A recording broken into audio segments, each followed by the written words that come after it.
Sarah Matthews walked through the park gates with her 5-year-old daughter, Emma's small hand tucked safely in hers.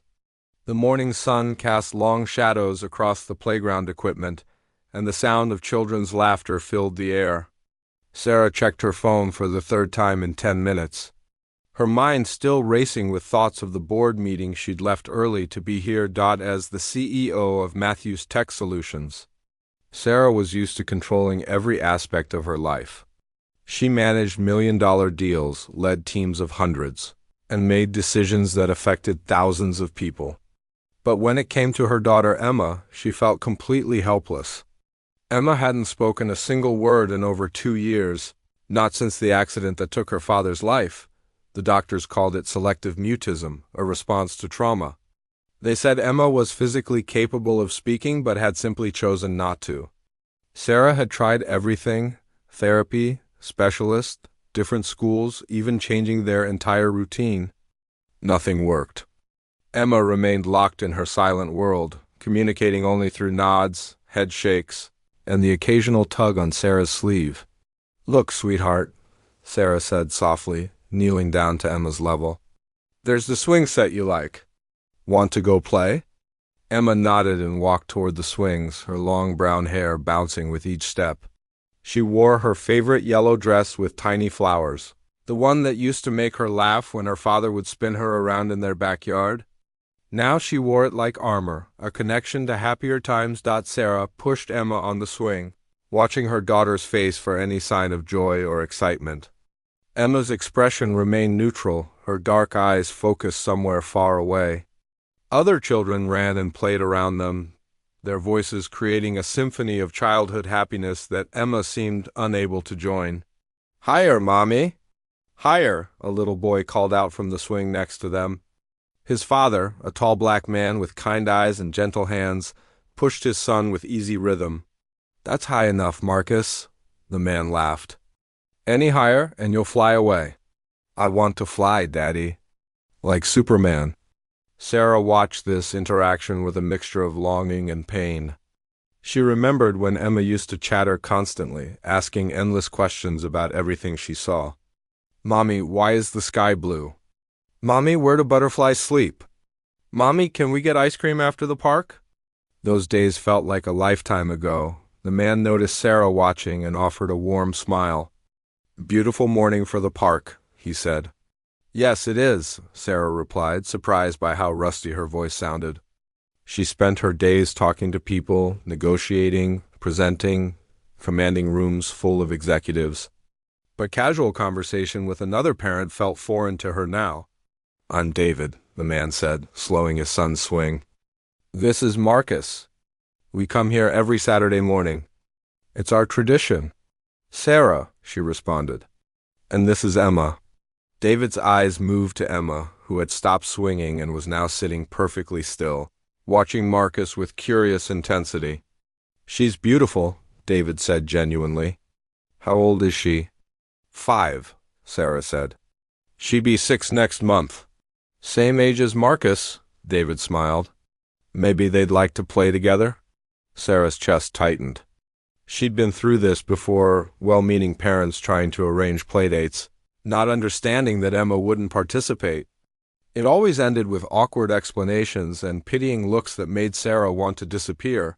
She doesn't really play with other children much," Sarah said carefully. David seemed to sense there was more to the story but didn't push. Instead, he helped Marcus down from his swing and watched as his son immediately ran toward the climbing structure. "Marcus, stay where I can see you."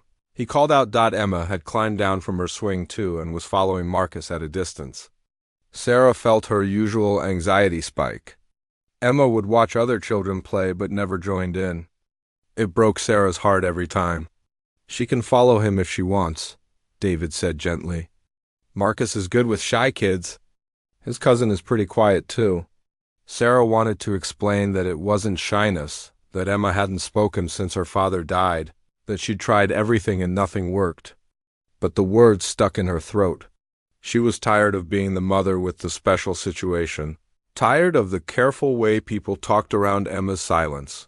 Instead, she just nodded and walked closer to the playground equipment. Keeping Emma in sight, Marcus had reached the top of a colorful climbing tower and was waving at his father. "Look, Daddy, I'm the king of the castle." "I see you, Your Majesty," David called back, then turned to Sarah. "He's got enough energy for 5 kids. Sometimes I think about borrowing him out to power plants." Sarah found herself almost smiling. Emma's always been quieter. Even before ... She stopped herself. "Before what?" David asked gently. Sarah looked at him, the stranger who seemed genuinely interested in her answer.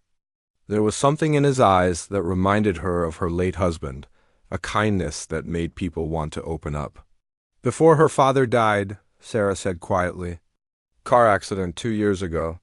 She hasn't spoken since." David's expression shifted to one of deep sympathy, but not pity.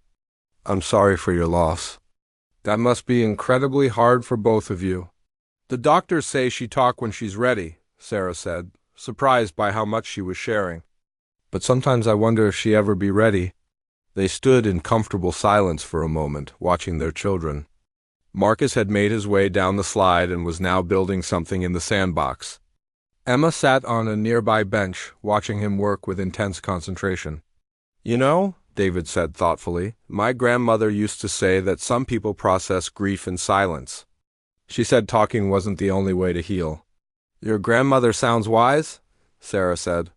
"She raised me after my parents died," David explained. "Car accident, too. I was 8. Sarah looked at him with new understanding. "I'm sorry. That must have been terrible." "It was," David nodded. "But Grandma May helped me through it. She had this way of being present without pushing. She'd just be there, available when I needed her." Sarah felt a lump form in her throat. She'd been so focused on trying to fix Emma, trying to get her to talk, that maybe she'd forgotten how to just be present. Marcus had apparently finished his sandbox project and was now approaching Emma with something in his hands. Sarah tensed, ready to intervene if Emma became overwhelmed. "Look what I made," Marcus said to Emma, holding out a small sandcastle. "It's got a moat and everything. Want to help me make it bigger?" Emma stared at the castle, then at Marcus. For a moment, Sarah thought she might actually respond, but Emma just shook her head slightly. "That's okay," Marcus said cheerfully. "You can just watch if you want. Sometimes I like to watch my dad work in his garden before I help." Sarah was amazed by the boy's natural acceptance. Most children Emma's age would have walked away by now, frustrated by her lack of response. "Marcus seems very mature for his age," Sarah commented to David. "He's had to be," David said with a slight sadness in his voice. "His mother and I divorced last year. He spends weekends with me. I think he's learned to read people's moods pretty well." "That's hard on kids," Sarah said. "Yeah, but we're all adjusting. His mom and I get along well enough. We both want what's best for him." Sarah watched as Marcus continued his sand construction project, occasionally looking over at Emma to see if she wanted to join. When she didn't, he simply continued on his own, humming softly to himself. "He's not giving up on her," David observed. "Most kids do," Sarah said. "They try once or twice, then move on to children who actually respond." "Marcus is persistent," David smiled. "Sometimes I think it's a blessing, sometimes a curse." Emma had moved closer to the sandbox now, still maintaining her distance but clearly interested in what Marcus was building. Sarah held her breath, hoping this might be a breakthrough moment. Marcus looked up at Emma and grinned. "Want to see the secret passage? I made a tunnel under the castle." He demonstrated how his finger could go through a small opening in the sand structure and come out the other side. Emma leaned forward slightly, watching with fascination. "You can try it if you want," Marcus offered, but he didn't push when Emma hesitated. Sarah felt tears threatening. It had been so long since she'd seen Emma show genuine interest in anything another child was doing. "She likes him," David observed quietly. "She does," Sarah agreed, her voice thick with emotion. She doesn't usually engage like this." "Marcus has that effect on people," David said. "He just accepts everyone exactly as they are." They watched as Marcus continued to play, chattering about his castle and its imaginary inhabitants. Emma listened intently, and Sarah could see her daughter's rigid posture beginning to relax. "We should probably head home soon," Sarah said reluctantly, checking her phone. "I have some work to catch up on. Work on Saturday?" David asked. "I run a tech company," Sarah explained. "It never really stops." "Ah, one of those jobs," David nodded. "I teach high school English, so my weekends are usually my own." "Well, except for grading papers." "A teacher," Sarah said. "That explains why Marcus is so good with other children. Maybe he just gets it from his mom. She's a social worker." Sarah felt a pang of inadequacy. Here was a child from a divorced home who was more socially skilled than her own daughter. But she pushed the thought away. Emma's situation was different. Emma was dealing with trauma, not just shyness or social awkwardness. "Emma, sweetie," Sarah Kale. The following Saturday, Sarah found herself walking to the park earlier than usual. Emma had been restless all morning, pulling on her yellow dress and standing by the front door with an expectant look. It was the most initiative Emma had shown about anything in months. "Are you excited to see Marcus?" Sarah asked as they approached the playground. Emma nodded vigorously. The first time Sarah had seen her show such clear enthusiasm about meeting someone. David and Marcus were already at the swings when they arrived. Marcus spotted Emma immediately and jumped down from his swing, running over with a huge grin on his face. "Emma! You came back?" "I brought something special to show you," Marcus said, digging into his backpack. He pulled out a small wooden toy dragon, painted in bright blues and greens. "This is Emerald. She's a friendly dragon who protects children. My dad made her for me."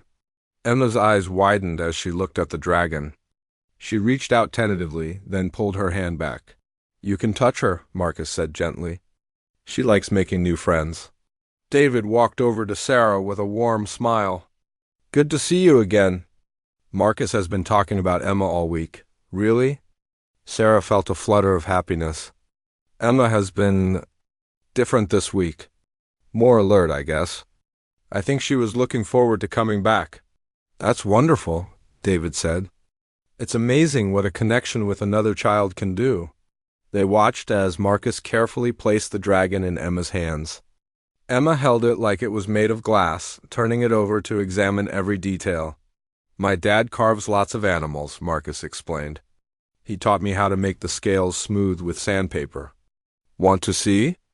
Emma nodded, sitting down on a nearby bench. Marcus sat beside her and began pointing out different parts of the dragon, explaining how it was made. Emma listened with complete attention, occasionally running her finger over the carved details. "You're an artist too?" Sarah asked David. "Hobby woodworking," David replied. "Helps me relax after dealing with teenagers all day." Marcus loves helping in my workshop, though mostly he just watches and asks a million questions. "Emma used to do that," Sarah said softly. "Ask endless questions about everything." "I miss that constant chatter." "She's still the same curious little girl," David observed, watching Emma examine the dragon. "She's just finding different ways to explore the world right now." Sarah felt tears prick her eyes. Most people either avoided talking about Emma's silence or spoke about it like it was a problem to be solved.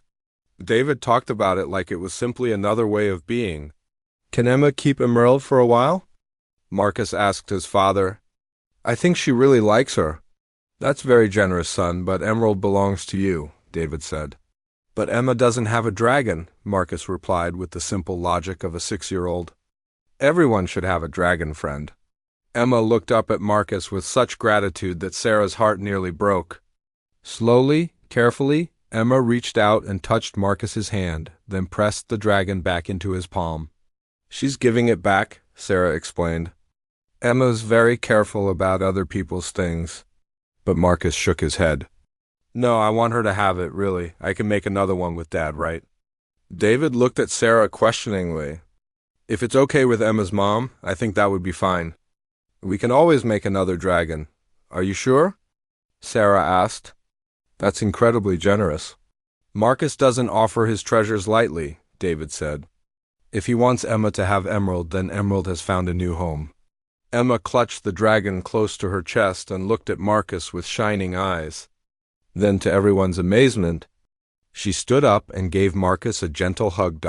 It was the first time Emma had initiated physical contact with anyone outside of Sarah since the accident.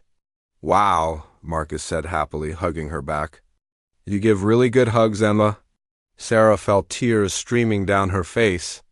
David quietly handed her a tissue from his pocket.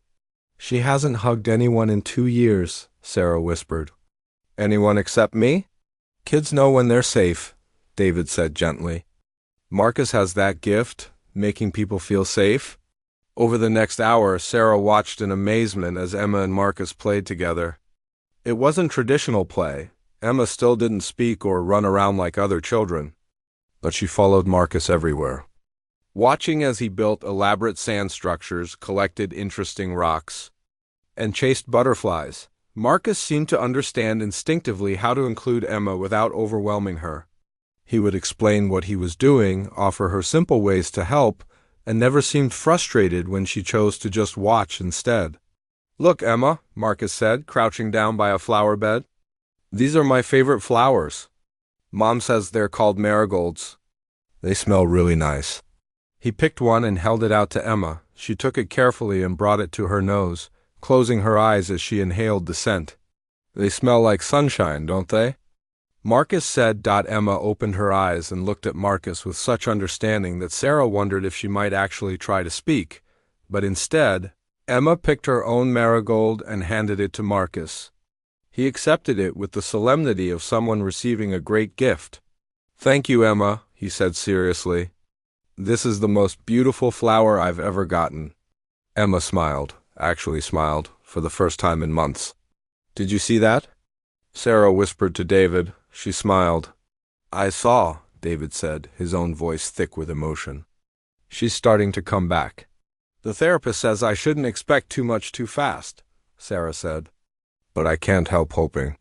"Hope is important," David replied. "But so is patience. And it looks like Emma has found someone who understands that." As the morning progressed, Sarah found herself relaxing in a way she hadn't in years. Watching Emma with Marcus felt like seeing her daughter as she used to be, curious, gentle, engaged with the world around her. David turned out to be an easy person to talk with. He told her about his students, his woodworking projects, and his struggles with single parenting. Sarah found herself sharing stories about running her company, the challenges of balancing work and motherhood, and her fears about Emma's future. "Do you ever worry that she never talk again?" Sarah asked as they watched the children explore a patch of clover.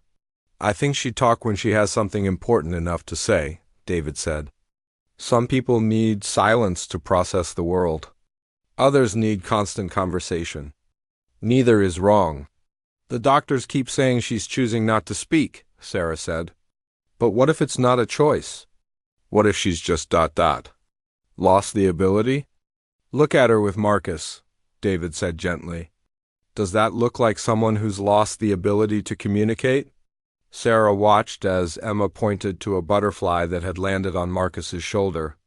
Her face was animated, her gestures clear and expressive. She was communicating perfectly, just not with words. "You're right," Sarah said. "She's talking all the time. I just haven't been listening the right way."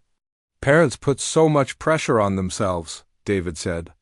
"We think we have to fix everything, solve every problem. Sometimes the best thing we can do is just love them exactly as they are." "Is that what your grandmother did for you?" Sarah asked. "She did," David smiled. "I didn't talk much for a while after my parents died either. Not selective mutism like Emma, but I was angry and sullen and difficult. Grandma May never tried to fix me. She just loved me through it." "How long did it take?" Sarah asked. "About a year before I started opening up again," David said. "But I was older than Emma. I could understand death in a way she can't. Her healing might look different." They were interrupted by Marcus calling out excitedly, "Dad, Emma found a 4-leaf clover." "Look." Emma was holding up a small green clover, her face bright with pride. She had found it herself and wanted to share her discovery. That's amazing, Emma, David said, kneeling down to look. 4-leaf clovers are supposed to bring good luck. Emma looked at the clover, then at Marcus. Carefully, she tore it in half and handed one half to him. She's sharing her luck, Marcus said with wonder. Thank you, Emma. Now we both have good luck. Emma nodded solemnly and tucked her half of the clover into her pocket next to the wooden dragon. We should probably head home, Sarah said reluctantly. Emma has a therapy appointment this afternoon. What kind of therapy? David asked. Play therapy, Sarah explained. A therapist tries to get her to express herself through games and art. It helps, I think, but progress is slow. Maybe you could tell the therapist about today? David suggested. About how well Emma connected with Marcus. I will, Sarah said. This is the most engaged I've seen her in months.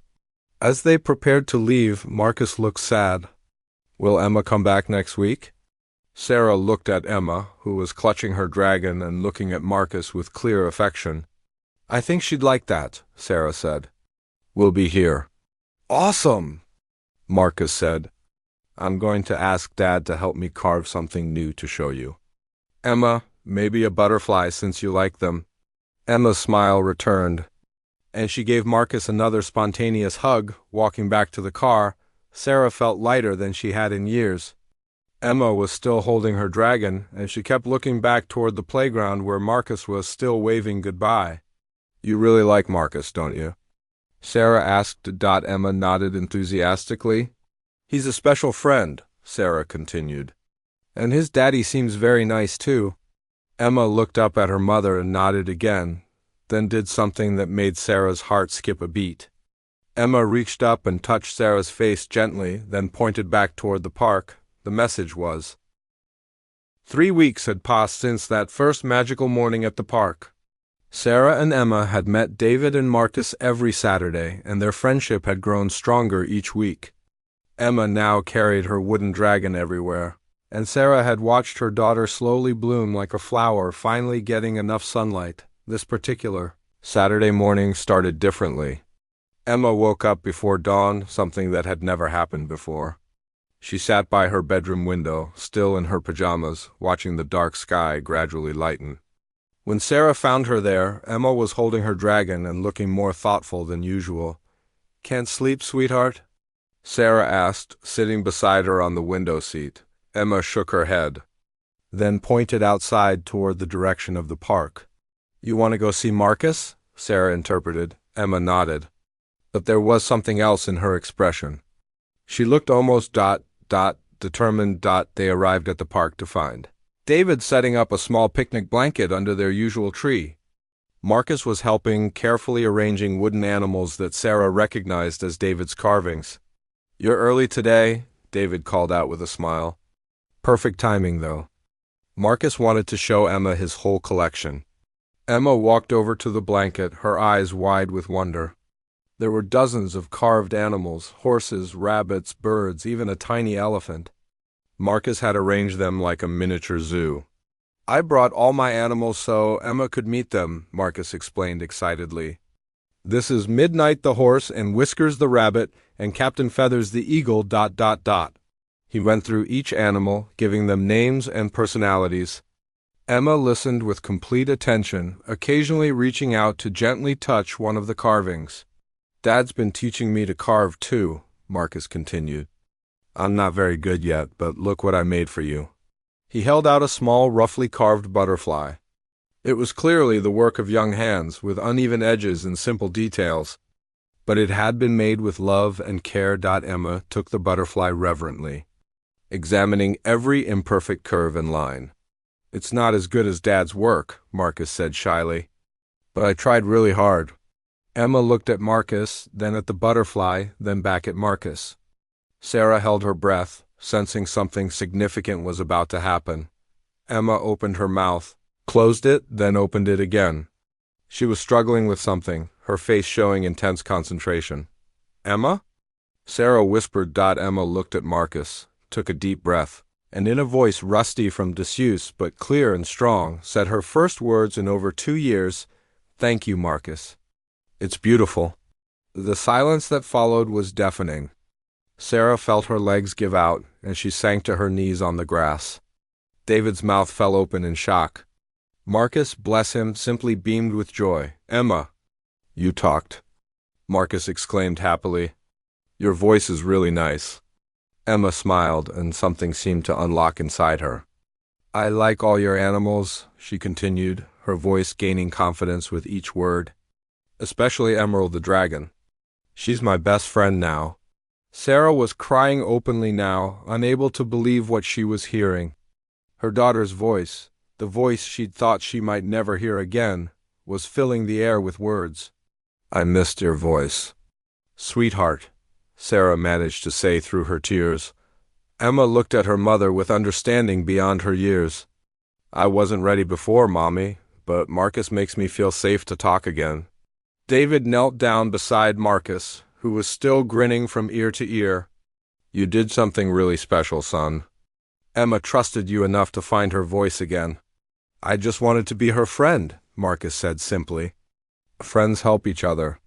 Emma walked over to Sarah and wrapped her arms around her mother's neck. "I'm sorry I was quiet for so long, Mommy. I still think about Daddy, but it doesn't hurt as much anymore." Sarah held her daughter close, marveling at the wisdom in such a small person. "You don't have to be sorry, baby. You needed time to heal, and that's okay." "Marcus helped me remember that talking can be fun," Emma continued. "And I wanted to tell him thank you for being my friend when I couldn't use words." Marcus sat down next to them on the grass. "Can we still be friends now that you can talk?" Emma giggled, actually giggled, and Sarah felt her heart soar at the sound. "Of course! We can be talking friends now. I have so many things to tell you." "Like what?" Marcus asked eagerly. Emma's words began tumbling out in a rush, as if 2 years of silence had created a dam that had finally burst. She told Marcus about her dragon's adventures, about the flowers in her garden, about the birds she watched from her window. She asked him questions about his carvings, about school, about his favorite colors and foods. Marcus answered every question with enthusiasm, delighted to have a conversation partner who was as curious about the world as he was. "This is incredible," David said quietly to Sarah. "I've never seen anything like this." "I didn't think it would happen so suddenly," Sarah admitted, wiping her eyes. "The therapist said it might take years or might never happen at all." "Sometimes healing happens in its own time," David said. Emma just needed the right catalyst. They sat together watching their children chatter away like old friends. Emma's voice was different from how Sarah remembered it, a slightly deeper, more thoughtful, but it was unmistakably her daughter. "Marcus," Emma said suddenly, "I want to tell you something important." Marcus turned to give her his full attention. "When my daddy died, I felt like all my words died too," Emma said with startling maturity.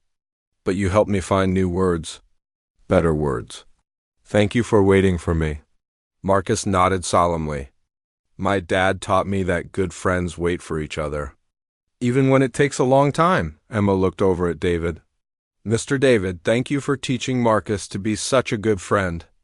And thank you for making Emerald. She talks to me when I feel scared." David's eyes filled with tears. "You're very welcome, Emma. I'm honored that Emerald could help you. Can you teach me to carve too?" Emma asked. "I want to make something for Marcus." "I'd love to teach you," David said. "But you'll have to ask your mom if it's okay." Emma turned to Sarah with pleading eyes. "Please, Mommy. Can we learn together?" Sarah looked at her daughter, really looked at her, and saw a child who was fully present in the world again. The shadow that had haunted Emma's eyes for 2 years was finally gone. "I think that sounds wonderful," Sarah said. "Maybe we could all learn together." "Really?" Emma bounced excitedly. "We could be a carving family." The phrase made both adults pause. Sarah and David exchanged a meaningful look over the children's heads. "Speaking of family," David said carefully, "would you and Emma like to join Marcus and me for dinner tonight? Nothing fancy, just burgers and maybe some ice cream?" Emma clapped her hands together. "Yes, can we, Mommy? Please?" Sarah realized that for the first time in 2 years, she wanted to say yes to a social invitation. "I'd like that very much. Yay!" Marcus cheered. Emma, wait until you see Dad's workshop. He has all kinds of tools and wood and sandpaper. And you'll love Marcus's room, David added. He has a whole shelf of carved animals. This is the best day ever, Emma declared. I have my voice back, and we're having dinner with our friends, and I'm going to learn to carve. Sarah marveled at her daughter's transformation.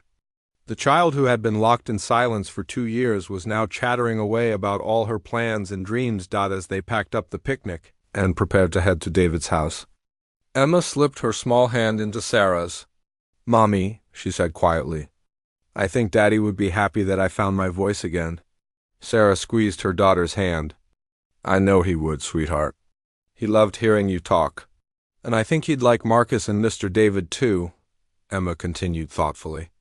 I think you're right, Sarah agreed. Emma nodded with satisfaction, then ran to catch up with Marcus, who was telling her about all the different types of wood his father used for carving, walking behind the children. Sarah and David fell into step together. Thank you, Sarah said simply. I don't know how to thank you for what you and Marcus have given us. You don't need to thank us, David replied. Emma and Marcus gave each other exactly what they needed. Sometimes the universe knows what it's doing. Do you really believe that? Sarah asked. David smiled, watching Marcus show Emma how to identify different types of tree bark. I'm starting to. 3 weeks ago, I was a single dad worried about whether my son was too shy to make friends. Today I'm watching him help another child find her voice. If that's not the universe working, I don't know what is. Emma's laughter rang out across the park as Marcus told her a joke about a dragon who was afraid of butterflies. It was the most beautiful sound Sarah had ever heard. As they walked toward their cars, Emma chattering excitedly about all her plans for the rest of the day. Sarah felt something she hadn't experienced in 2 years. Genuine happiness about the future. Her daughter had found her voice. But more than that, they had both found a new family. Not the family they had planned, but the family they needed. Mommy, Emma said as they reached the car, can we come to the park every Saturday forever? Forever is a long time, Sarah laughed. But yes, I think we can manage that. Good, Emma said with satisfaction, clutching her carved butterfly. Because Marcus is going to teach me how to carve a whole zoo. And that's going to take a very long time. As they drove toward David's house for their first dinner together as a new kind of family, Emma chattering away in the back seat about all her plans and dreams, Sarah realized